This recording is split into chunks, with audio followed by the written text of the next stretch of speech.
ఒక ఘన చరిత్ర ఉంది. అందరు ఎక్కువ పర్యాయాలు బడ్జెట్ ని ప్రవేశపెట్టినటువంటి ఘనత నిర్మలా సీతారామన్ గారికి దక్కుతుంది.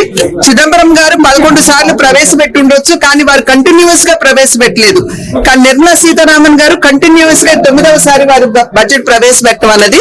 సాధారణంగా బడ్జెట్ ని ప్రవేశపెట్టక ముందు సమాజంలో ఉన్నటువంటి అన్ని రంగాల వారితో కూడా మాట్లాడి ఒక నిర్దిష్టమైనటువంటి అవగాహనతోటి ఈ బడ్జెట్ ని ప్రవేశపెట్టడం అనేది జరుగుతుంది.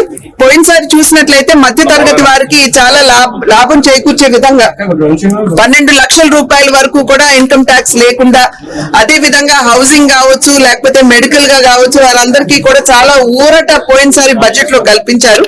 అదే విధంగా ఈసారి కూడా ఖచ్చితంగా మన దేశ ఆర్థిక ప్రగతికి కావలసినటువంటి దిశగా ఈ బడ్జెట్ ఉంటుంది అని చెప్పి మేమందరం కూడా ఆశిస్తున్నాము.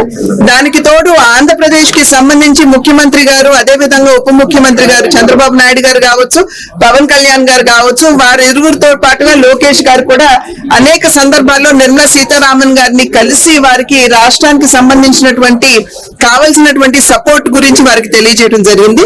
కనుక ఆంధ్ర రాష్ట్రాన్ని కూడా ఖచ్చితంగా అన్ని విధాలా కూడా సపోర్టివ్ గానే ఈ బడ్జెట్ ఉంటుందని చెప్పి మేమందరం కూడా భావిస్తున్నాం.